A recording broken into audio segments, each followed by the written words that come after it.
Vegetarian அதுவும் protein நிறைஞ்ச breakfast அப்படினாலே ரொம்ப ஆச்சரியமா இருக்குல்ல. இன்னைக்கு நம்ம எக்ஸாக்ட்டா அதை தான் செய்ய போறோம். இன்னைக்கு நம்ம கடலை மாவு ஆம்லெட் சாண்ட்விச் செய்ய போறோம். சோ முதல்ல நான் இங்க ஒரு கப்புக்கு கடலை மாவை எடுத்திருக்கேன். கடலை மாவுல நிறையவே புரோட்டீன் சத்து இருக்கு. அதோட இது ரொம்பவே ஆரோக்கியமானது. நான் கடலை மாவுல கொஞ்சமா ஓமம் சேர்த்துக்கிறேன். இது டோட்டலா ஆப்ஷனல் தான். உங்களுக்கு விருப்பம் இல்லைன்னா நீங்க சேர்க்க வேண்டாம். இப்ப கொஞ்சம் மசாலா பொடிகளை சேர்த்துக்கலாம். 1 டீஸ்பூன் மஞ்சத்தூள். இதுல உங்க சுவைக்கு ஏத்த மாதிரி நீங்க காரத்தை போட்டுக்கோங்க. இப்போ உப்பை சேர்க்கலாம். கடைசியா நான் இதுல 1/2 டீஸ்பூனுக்கு பேக்கிங் பவுடர் சேர்த்துக்கிறேன். இந்த பேக்கிங் பவுடர் சேர்க்கறது முழுசா உங்க விருப்பம் தான். இந்த முட்டை இருக்குல்ல, அது நல்லாவே உப்பி வரும். அதுக்காக தான்.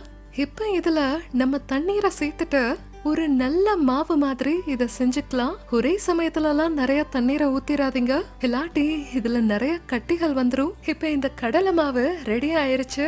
இந்த மாதிரி தான் தண்ணி மாதிரி இருக்கணும். சோ இப்ப கடலை மாவு, ரொட்டி, அதோட காய்கறிகள்னு தயாரா இருக்கு. இப்ப வாங்க இத நம்ம செய்ய ஆரம்பிக்கலாம்.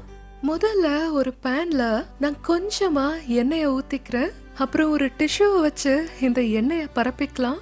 இங்க பாருங்க, என்கிட்ட கொஞ்சம் காய்கறிகள் இருக்கு. இது தக்காளி, வெங்காயம், கொத்தமல்லி, அதோட பச்சை மிளகாயும் இருக்கு.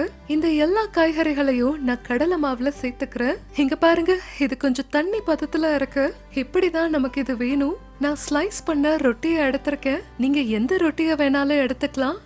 நான் இப்ப இந்த ரொட்டிய மாவுல இப்படி முக்கிக்கிறேன், இந்த மாதிரி. இப்போ இதை எடுத்துட்டு சூடான இந்த பேன்ல இப்படி வச்சுக்கலாம், இந்த மாதிரி.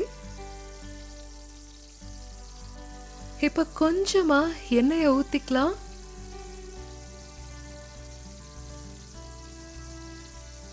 இப்ப இத நம்ம திருப்பி போட்டுக்கலாம்.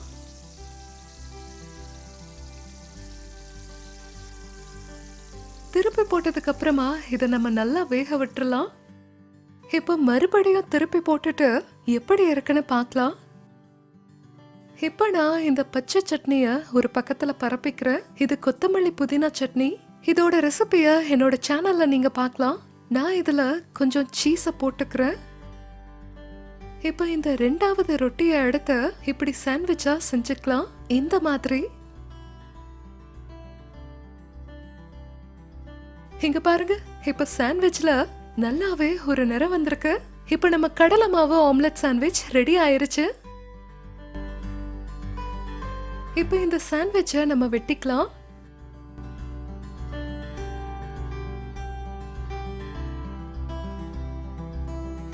இந்த சாண்ட்விச்சை நான் தட்டுக்கு மாத்திக்கிறேன்.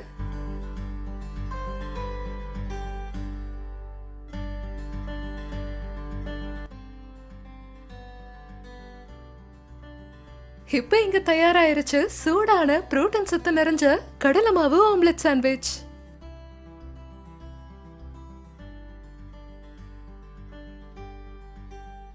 ரொம்ப சுவையா இருக்கு. காலை உணவுக்கு ஏத்தது. டீ இல்லாதான் குறை. டீ போடுறேன்.